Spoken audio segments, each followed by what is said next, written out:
এই বর্ষায় গ্রামীণ জনপদে এক আতঙ্কের নাম বজ্রপাত। খোলা মাঠে কাজ করতে গিয়ে প্রাণ হারাচ্ছেন প্রান্তিক কৃষক ও সাধারণ মানুষ। এই দুর্যোগে দিন দিন বেড়েই চলছে মৃত্যুর সংখ্যা। উত্তরের জেলা ঠাকুরগাঁওয়ে গত এক মাসে বজ্রপাতে মারা গেছেন 5 জন। ঠাকুরগাঁও প্রতিনিধি MS আমাদের প্রতিবেদন। ঠাকুরগাঁওয়ের পীরগঞ্জের কুশালীগাঁও গ্রামে নিজের দোকানে চা বিক্রি করছিলেন শান্তি রানী। হঠাৎ মেঘাচ্ছন্ন হয়ে আসে আকাশ, শুরু হয় বৃষ্টি। পরক্ষণেই আকাশ ছেড়ে নেমে আসে তীব্র বিদ্যুতের ঝলকানি। ভয়াবহ বজ্রপাতে মুহূর্তে স্তব্ধ হয়ে যায় চারপাশ। চায়ের দোকানেই প্রাণ হারান শান্তি রানী ও সুহিরাম। গুরুতর আহত হন আরো 3 জন।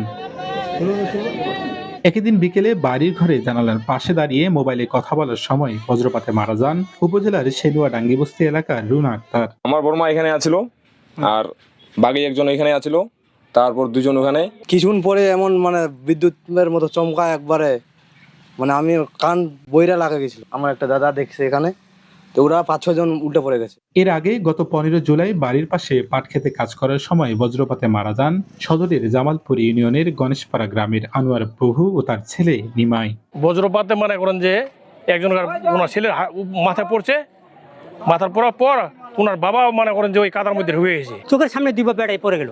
জেলা পুলিশের তথ্য মতে চলতি বছরে ঠাকুরগাঁও জেলায় বজ্রপাতে মৃত্যু হয়েছে 8 জনের। এপ্রিল মাসে 2 জন, জুলাই মাসে 3 ও আগস্ট মাসে 3 জন মারা গেছেন।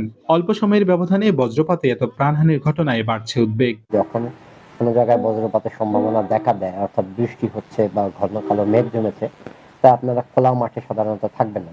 বজ্র নিরোধক দণ্ড স্থাপন, তালগাছ রোপণ, আশ্রয়কেন্দ্র স্থাপন এবং সচেতনতায় রক্ষা করতে পারে বজ্রপাতের অপমৃত্যু থেকে। আমরা যেখানে সম্ভব বজ্র নিরোধক দণ্ড আমরা বসানোর চেষ্টা করছি। বড় বড় আমাদের যে কৃষি জমিগুলি আছে সেখানে মাঝে মাঝে যদি আমরা কিছু তাল গাছ বা খেজুর গাছ জাতীয় গাছ লাগাতে পারি, তাহলে আমার মনে হয় কিছুটা আমরা ক্ষতি লাঘব করতে পারবো।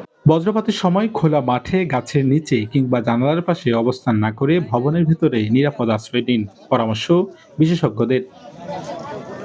MS আমাদ, 18 news, Thakurgaon.